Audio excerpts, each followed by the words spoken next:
Graça e paz, queridos, amém? Duas pessoas responderam, graça e paz, amém? Amém. Glória a Deus. Você está com vontade? Amém. Eu estou queimando de vontade. Então vamos, abra sua Bíblia. Eclesiastes capítulo 3. Livro de Eclesiastes capítulo 3. A pastora iniciou o culto lendo esse texto e eu quero ler mais uma vez, porque vale a pena ler de novo. Você acredita que tem gente que vê a novela de novo? Já é ruim, ainda vê de novo ainda, irmão. Então vale a pena ler de novo a palavra de Deus. Livro de Eclesiastes, capítulo de número 3. A partir do versículo de número 1, Eclesiastes, capítulo 3, verso de número 1.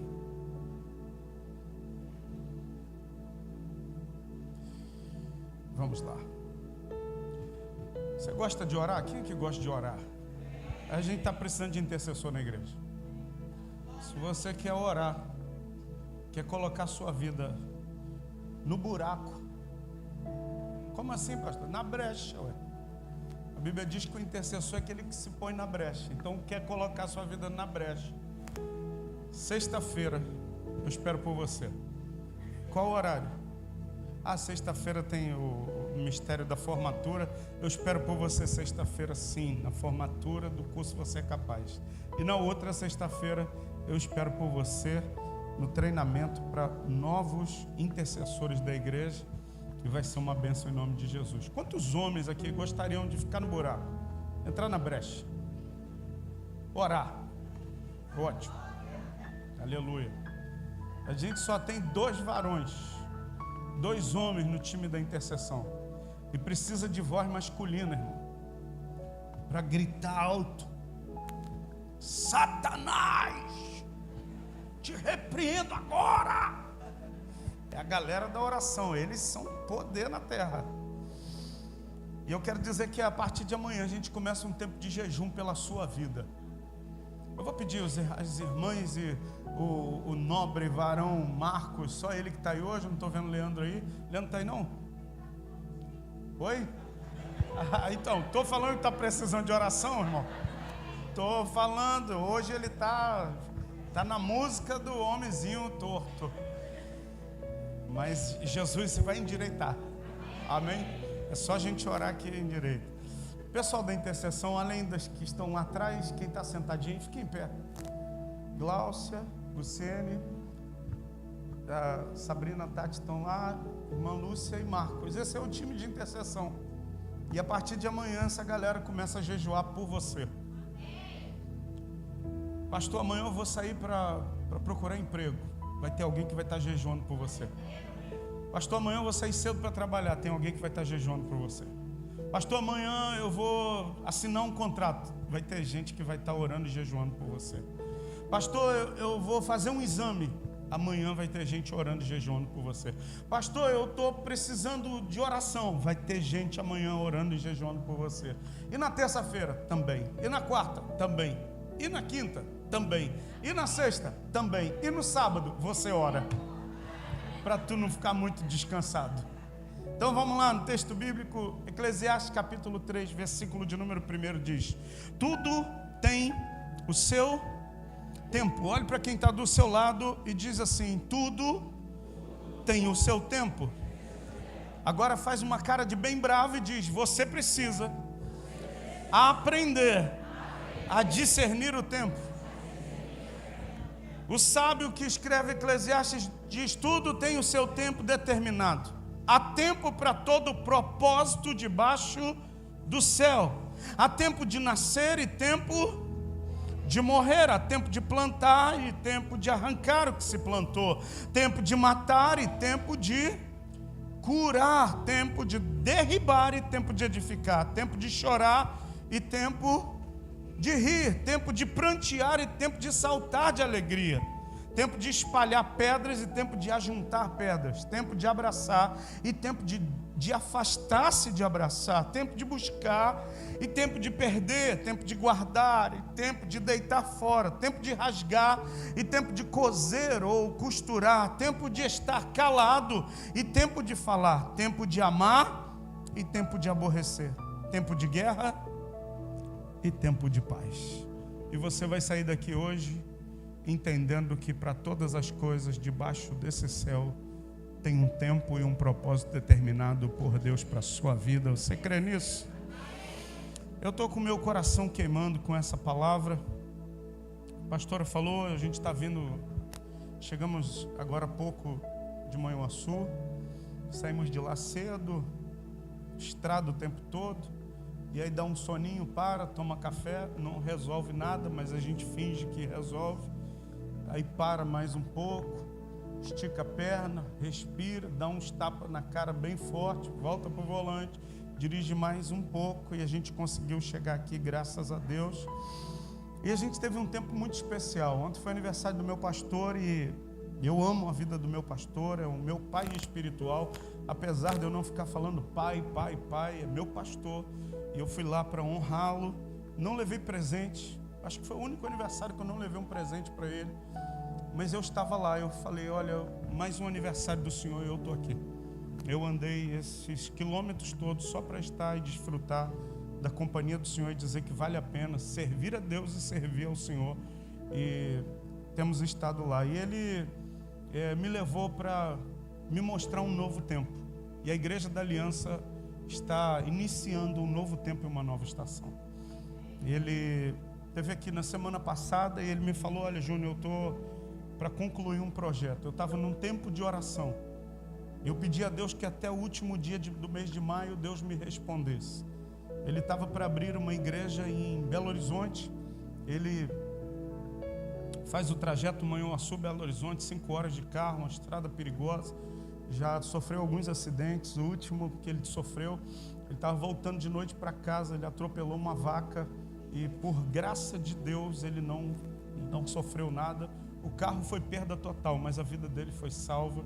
E eu glorifiquei muito a Deus. E ele falou, Júnior, eu vou abrir uma igreja na capital, em Belo Horizonte. E eu queria que você orasse por isso. Eu estava orando junto com ele, ele não tinha falado para ninguém. E ele falou, Deus, eu preciso de uma resposta. E até o último dia de maio eu preciso dessa resposta. E nesse tempo apareceu uma oportunidade em Manhuaçu, que é a cidade onde está a nossa igreja sede. Ele falou, Júnior, ora por esse propósito. E alguém estava visitando a igreja e falou, pastor, eu vi que a igreja de vocês tem uma visão, tem um projeto. O senhor já pensou naquele território ali? Ele falou, nunca. Mas se você me conectar com a pessoa certa, eu tenho coragem. Ele falou, agora. Ligou para a pessoa, falou, olha, eu tenho um pastor aqui que está querendo essa propriedade. Quem é o pastor? O pastor André.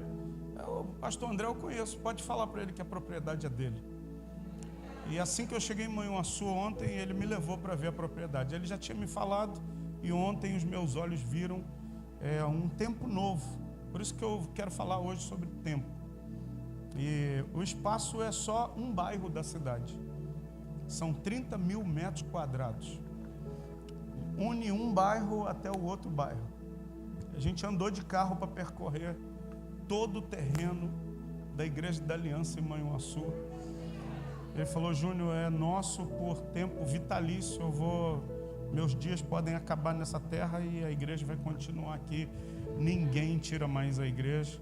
E ele me mostrou o projeto. Só o templo da igreja vai ter 11 mil metros quadrados.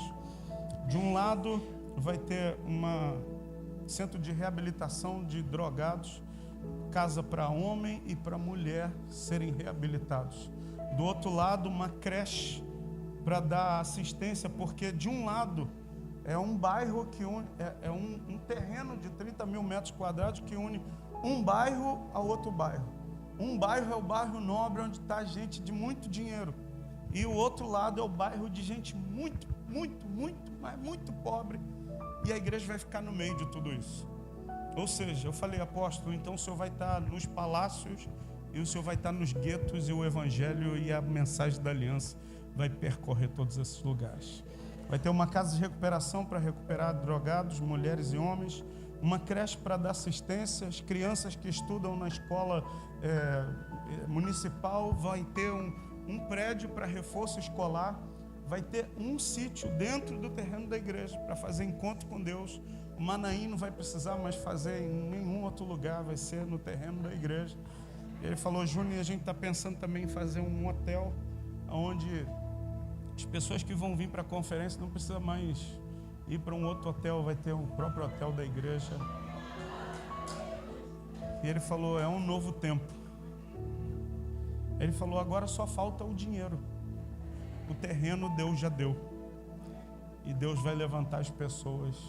E a gente estava voltando para casa e essa santa mulher de Deus, ela falou: amor, enquanto o apóstolo falava, Deus colocou algo no meu coração, que vai vir gente de todo o Brasil e que vai semear na vida dele tudo aquilo que ele já semeou. Ele vai começar a colher de toda a semeadura. E vai ter gente que vai dar serviço, vai ter gente que vai dar dinheiro, vai ter gente que vai dar, oração, vai ter gente que vai ofertar de todas as maneiras. E eu quero dizer para você que nós também vamos viver um novo tempo. Pastor, mas o senhor está falando da igreja sede. Se a bênção de Deus está caindo lá, e eu não sou bobo, eu não sou bobinho, e eu estava lá, botei o pé, falei: ô Jesus, meu pastor já tem um terrenão, então agora, aleluia, tempo de Deus.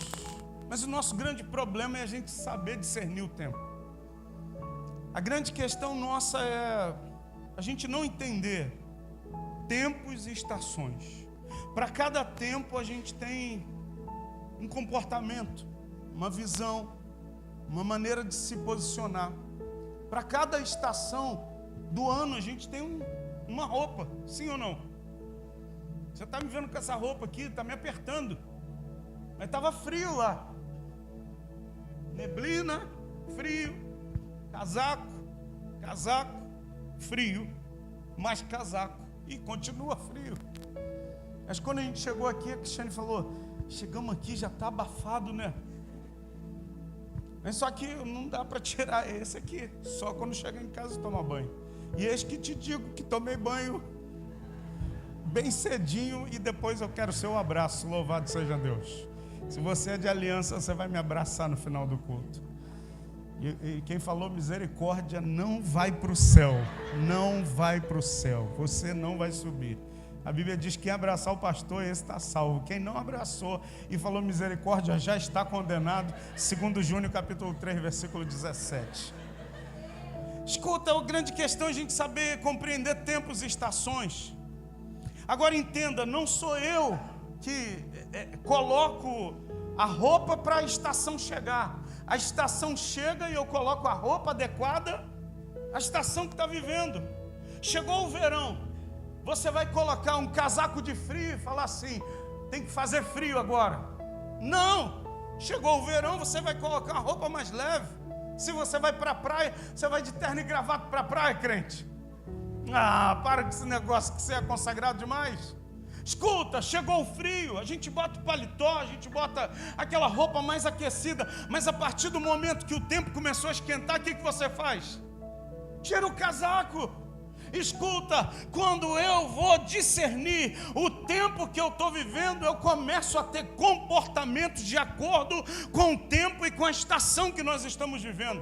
Agora a grande questão nossa é: por que existem pessoas que a estação passou, mas ela continua com aquele mesmo comportamento, ela continua daquela mesma forma, ela não muda a maneira de pensar, ela não muda a ótica dela, ela não muda o comportamento dela, ela não muda nada, ela permanece a mesma coisa. E o sábio de Eclesiastes diz: há tempo para todas as coisas.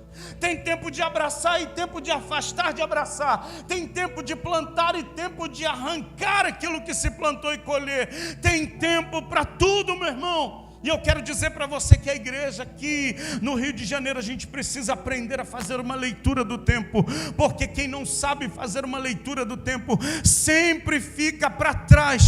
Quem não sabe entender tempos e estações sempre anda atrasado. Olhe para o seu vizinho e diz assim: você hoje vai ajustar o seu relógio, porque você não vai mais andar atrasado naquilo que Deus tem para fazer na sua vida. Vamos lá para o texto bíblico. 1 Crônicas, capítulo de número 12. 1 Crônicas, capítulo 12. Versículo de número 32. 1 Crônicas, capítulo 12, verso 32. Você está comigo aí? Então vamos junto. Eu prometo que eu não vou passar do tempo. Verso 32 diz: dos filhos de Isacar. Dos filhos de quem? Isacar. E aí vai falar da característica desses filhos. Conhecedores do quê? Da época, ou conhecedores do tempo. Escuta, essa tribo específica de Israel, a Bíblia vai dizer que eles eram conhecedores ou entendedores dos tempos e estações. E eu quero dizer para você que nós, Igreja da Aliança aqui em Realengo, nós precisamos ter a mesma visão, a mesma mentalidade dos filhos de Isacar. Nós precisamos aprender a discernir tempos. Porque senão eu estou insistindo em algo que não é para a minha vida. Eu estou, entregando energia, eu estou entregando meus dias, eu estou entregando minha juventude para aquilo que eu não vou colher. Por quê? Porque eu não aprendi a fazer uma leitura do tempo, meu irmão. Você consegue compreender isso? Agora abra sua Bíblia, Daniel, capítulo de número 2. Daniel, capítulo 2. Versículo de número 20. Profeta Daniel, capítulo 2, verso de número 20.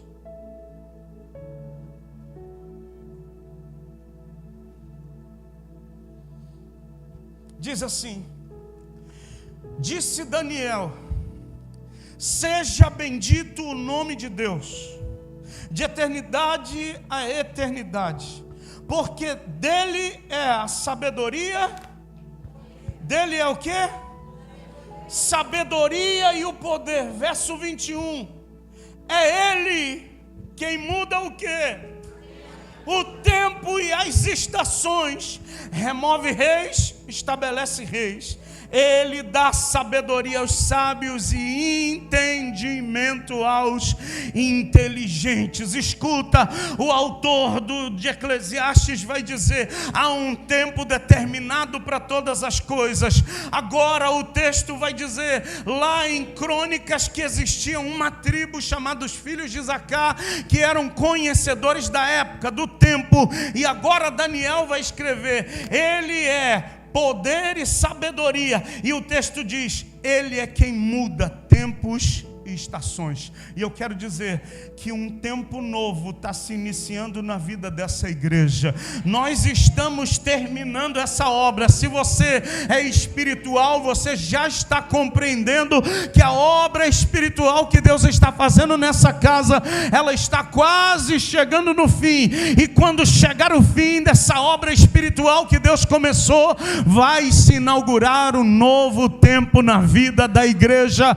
Agora entenda, se nasceu um novo tempo, eu preciso me posicionar adequado a esse tempo. Você consegue entender?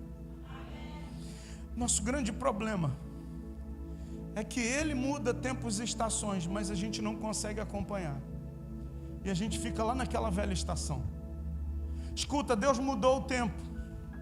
Não é mais tempo de guerra, mas a gente continua querendo fazer guerra. Agora é tempo de cura, mas a gente continua querendo fazer ferida. É tempo de conquistar, mas eu acho que ainda estou vivendo o tempo de perder. E por a gente não fazer uma boa leitura do tempo, a gente não consegue experimentar daquilo que Deus tem na mudança e nas estações do tempo para a nossa vida. E eu quero falar 3 coisas e quero orar por você. Primeira coisa, toda mudança de estação implica em mudança na minha vida e na sua. A estação mudou, a minha vida tem que mudar. A estação, eu estou no frio, eu tenho que botar casaco. Eu estou no calor, eu vou botar camiseta, eu não vou mais botar agasalho. Escuta, o tempo mudou, a minha vida tem que mudar. E tem gente que está aqui, e o tempo, Deus está dizendo assim: eu já mudei tempos e estações na tua vida, mas você não muda. Então quero dizer para você hoje, meu irmão, se adeque ao novo tempo de Deus na tua vida. Sabe, tome um posicionamento dentro do tempo que Deus tem para a sua vida, irmão. Não queira repetir, não, mas porque lá atrás, porque o meu pai, o meu avô, a minha tataravó, lá atrás da minha família sempre foi assim. Escuta, na minha família, muitas coisas que aconteceram lá foram para aquele tempo. Hoje, Deus está estabelecendo um novo tempo na minha vida. Você consegue entender isso? Se eu não compreender esse tempo, eu estava morando em Nilópolis ainda, irmão. E eu estava atrasando processos de Deus na minha vida. Eu precisei compreender, escuta, morar em Nilópolis era mais cômodo. Não pagava aluguel. Estava no lugar onde fui nascido, criado. Como a rapaziada diz, eu era cria, irmão. Mais fácil. Conhecia tudo, conhecia todo mundo. Mas a nova estação de Deus começou a virar. E quando essa estação começou a virar, eu precisei entender: é tempo de sair daqui. É tempo de voltar para Realengo. É tempo de voltar para estar perto da igreja. É tempo de voltar a fazer algumas coisas que antes eu estava fazendo.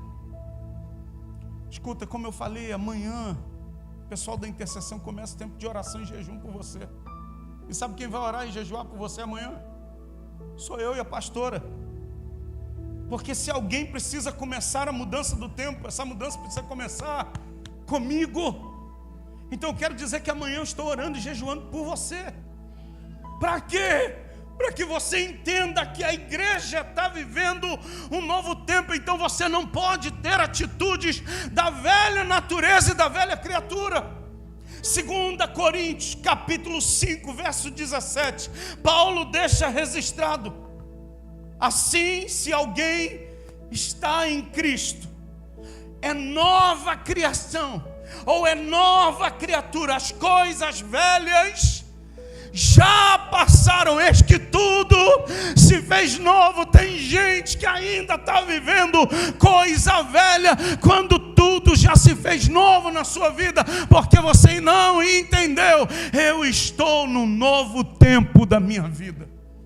Você entende isso, meu irmão? A segunda coisa que eu quero compartilhar com você: não acompanhar as estações é dizer para outras pessoas fazerem aquilo que eu tenho que fazer. Quando eu não acompanho as estações de Deus para a minha vida, eu estou dizendo assim: ô Bill, faz aquilo que eu tinha que fazer, mas aí o Bill tem que fazer no meu lugar. Escuta, hoje é dia da gente dar um basta. Chega da gente pedir para alguém fazer aquilo que é minha, é a sua tarefa. Chega da gente ficar falando para os outros: olha, ora por mim por isso, quando é tempo onde eu tenho que dobrar os meus joelhos e orar. Chegou o tempo, meu irmão, sabe, de você parar de culpar alguém ou uma situação por aquilo que você está vivendo. Chegou o tempo de você ser protagonista e assumir a responsabilidade de dizer: sou eu que tenho que fazer isso. Esposo, chegou o tempo de você parar de reclamar da esposa, matar a bola no peito, botar no chão e falar: a parada é comigo. Se alguém tem que mudar aqui, sou eu que começo. Ou você, minha irmã, é tempo de você parar com essa amargura na tua alma, de ficar culpando seu marido, culpando a casa que você mora, culpando o vizinho, culpando o cachorro que ele arrumou na rua. É tempo de você matar no peito, minha irmã, e falar assim: a partir de hoje a mudança na minha casa começa comigo. Porque a partir de hoje eu vou ser a mulher sábia dessa casa. Jovem, a partir de hoje a mudança começa com você. Mas na minha casa não tem ninguém que é crente. Tem.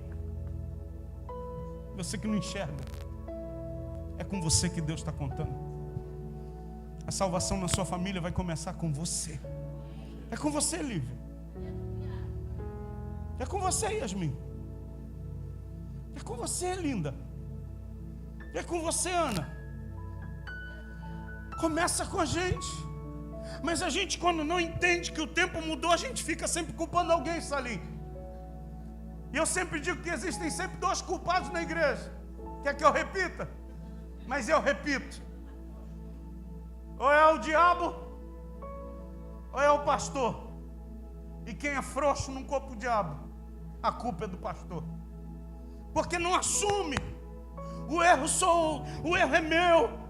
Porque eu não soube fazer uma leitura, que esse tempo na minha vida já ficou para trás, mas eu quero ficar repetindo isso. Escuta, irmão, é tempo de você se posicionar e entender: Deus está fazendo coisas novas na minha vida.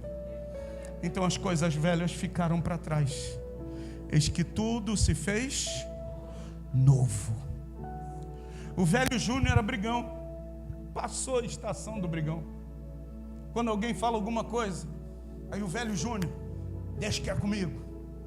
Aí o Júnior, que entende a nova estação, só fica calado. Só fala: você tem razão. Ou então fala: eu não concordo com você, mas a gente não vai brigar por isso. Sabe por quê? Porque eu já saí daquela velha estação. Irmão, deixa eu te contar um segredo. Sai dessa velha estação. Esse tempo na tua vida já passou. Esse tempo na tua vida, Deus já pôs um ponto final. Mas tem gente que está pagando o ponto final, quer botar uma vírgula e continuar escrevendo. Escuta, Deus já está em outro capítulo da tua vida, mas você ainda continua nesse capítulo ainda. É tempo de nós experimentarmos o novo que Deus tem de novo para a nossa vida. Você está entendendo isso? Terceiro e último lugar. Primeiro, toda mudança de estação implica na mudança da minha vida. Segundo, não acompanhar a estação é dizer para outra pessoa fazer aquilo que eu tenho que fazer. Em terceiro lugar, não acompanhar a estação é ficar parado no tempo, enquanto eu só observo o outro avançando. E tem gente que está aqui, eu tenho certeza daquilo que eu falo. Tem gente que está aqui e você está vendo o outro disparado na tua frente, e você só consegue ver a traseira dele, e você está lá. Caramba, já passou mais um carro e eu estou aqui. Já passou outro e eu estou aqui. Já passou outro e eu estou aqui. Escuta, hoje eu me lembrei, eu estava voltando, e eu me lembrei das primeiras vezes que eu fui para Manhuaçu. Eu tinha um Siena 1.0 que parecia meio ponto zero. Quando chegava na serra, na subida da Serra de Teresópolis, ele baixava de 1.0 para 0.2. Tinha uns momentos que eu tinha que botar a segunda e ele gritava. Eu falei: a primeira não, é muita humilhação. E todo mundo atrás de mim, aquela fila. Quem é esse caminhão que está parado? Não andava. O carro não andava, irmão.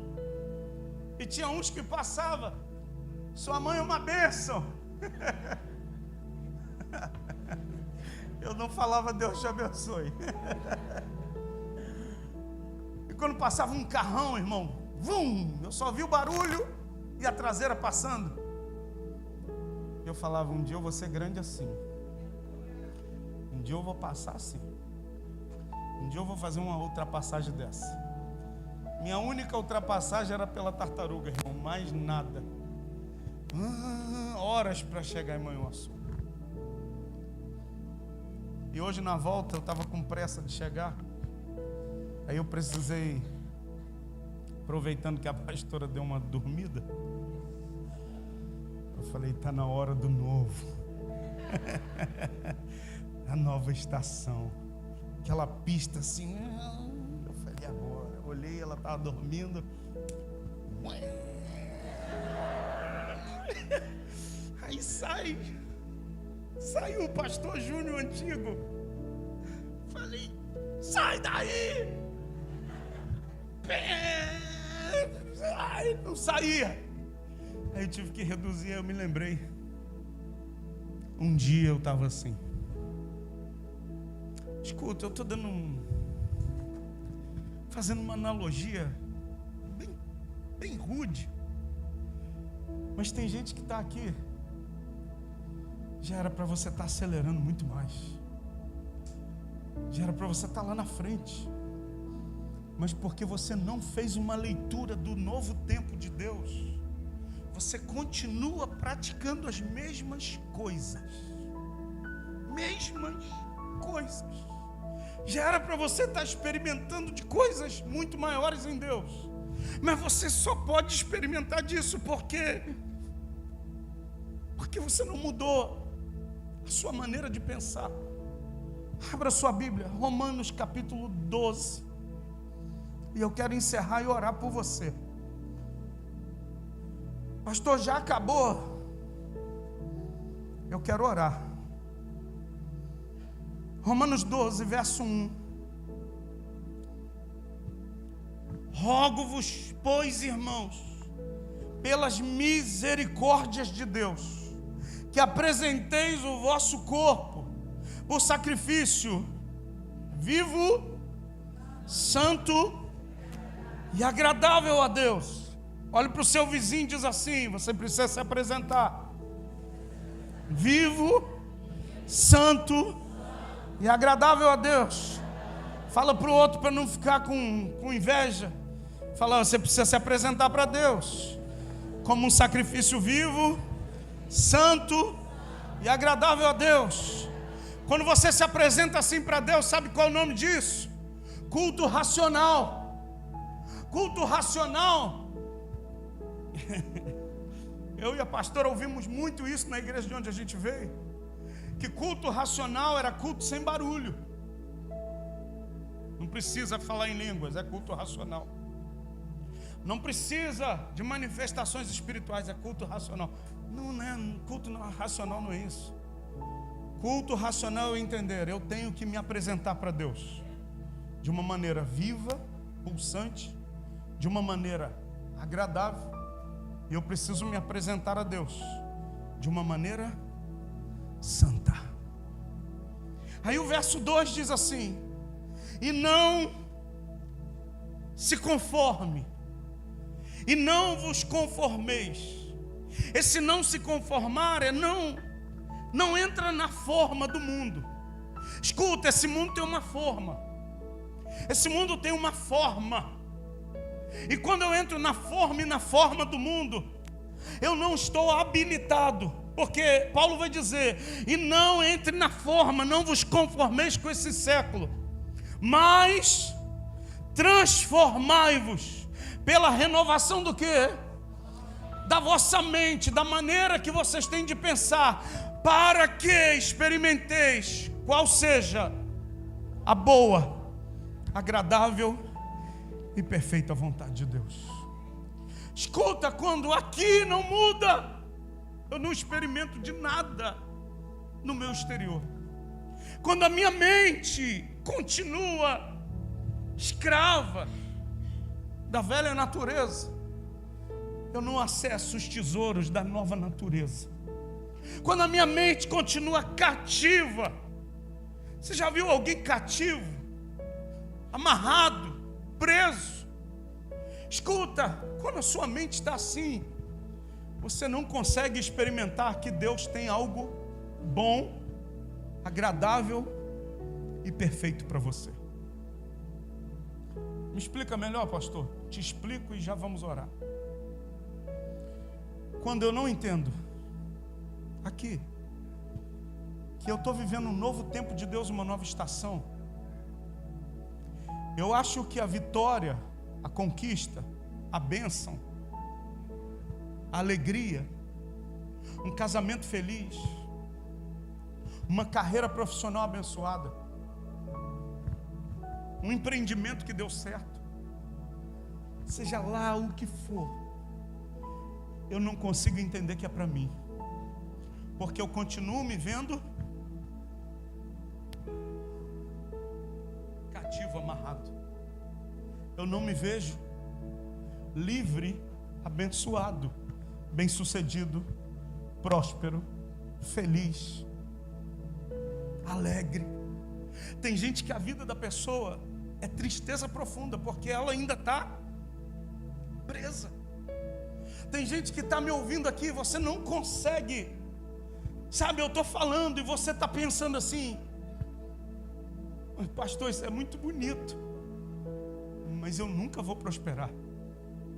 A minha condição é essa aqui.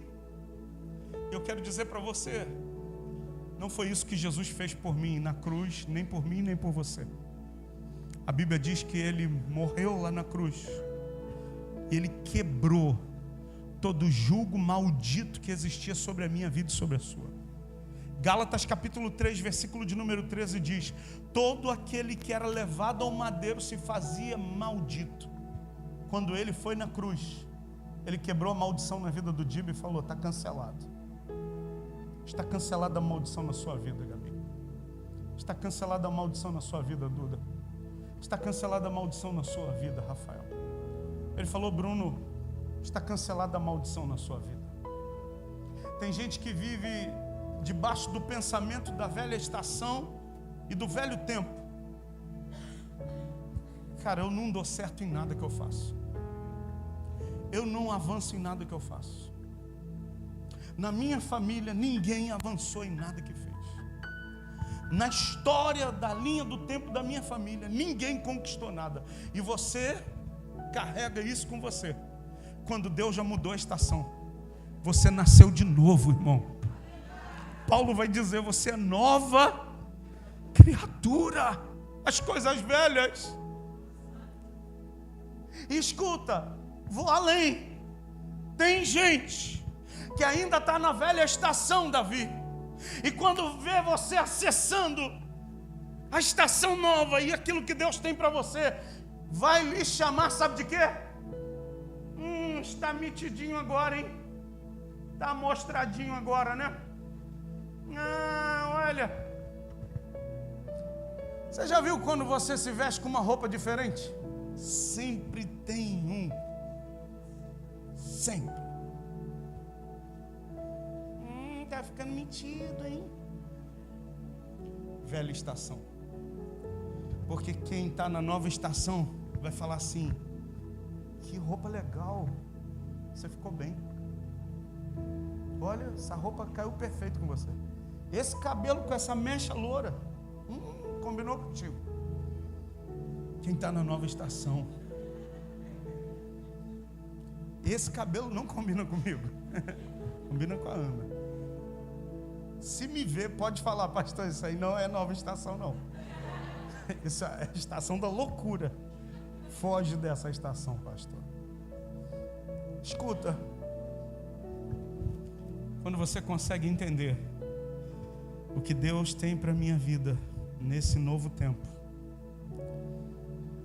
é algo que eu tenho falado diversas vezes aqui. É algo que o olho não viu, que o ouvido não ouviu e que não subiu ao coração de homem nenhum. Eu pude ver na vida do meu pastor. E ele falou ontem, antes do pastor que ia pregar, um dos pastores que ia pregar, ele agradeceu a todos que estavam presentes no aniversário dele e falou: há anos atrás, eu estava numa igreja, num congresso, e eu estava na pontinha do altar orando. E eu falava com Deus: Deus, me dá a cidade de Manhuaçu, me dá as pessoas de Manhuaçu. E ele falou que tinha uma mulher que adorava, uma adoradora. E ele falou que ele só ouvia a voz daquela mulher e parecia que não tinha mais ninguém. Naquela igreja de mais de 2.000 pessoas, era só ele, aquela mulher e aquela voz. E de repente a voz de Deus falou com ele: se eu te der a metade de Manhuaçu, você tem um lugar para botar essas pessoas? Ele falou: não, Deus. Se eu te der metade do povo de Manhuaçu. Você consegue cuidar de todo mundo? Ele falou, não, Deus. E ele falou uma frase que eu me lembrei do início da minha jornada. Deus falou com ele: a medida do seu crescimento vai ser a medida da sua conquista. Ele falou, Deus esperou fazer 56 anos para me dar esse terreno de 30 mil metros quadrados, para me dar um projeto tão grande, que se fosse anos atrás eu não teria estrutura para tal coisa. Escuta, Deus está nos amadurecendo como igreja. E nesse amadurecimento chega um novo tempo e a nova estação. E quando o novo tempo e a nova estação chega, eu preciso me posicionar de acordo com aquilo que é esse novo tempo e essa nova estação. Alguns que estão aqui me ouvindo e que se permitirem viver isso, eu quero lhes dizer, coisas que você nunca imaginou vão começar a se manifestar na sua vida. Bênçãos que você nunca pensou. Eu nunca pensei que eu fosse ter isso. Eu nunca pensei que eu fosse estar falando. Eu nunca pensei que eu fosse cuidar de alguém.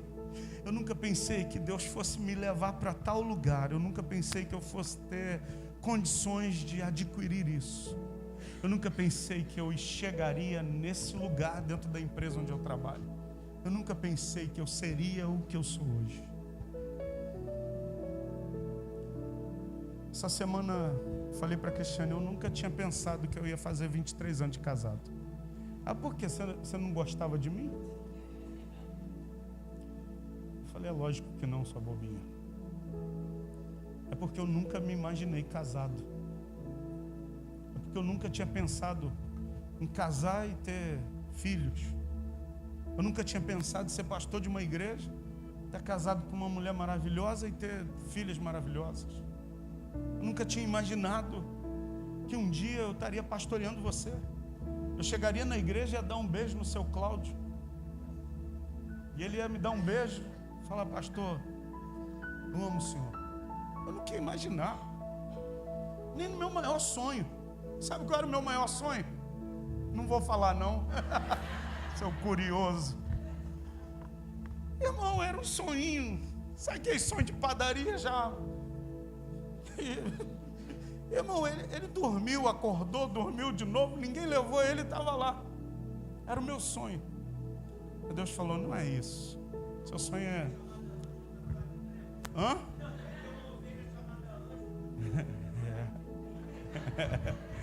Eu não sei se esse é um sonho ou... Eu acho que eu não posso classificar isso como um sonho. Não, quem falou pesadelo aí é a palavra sua, eu não falei nada disso.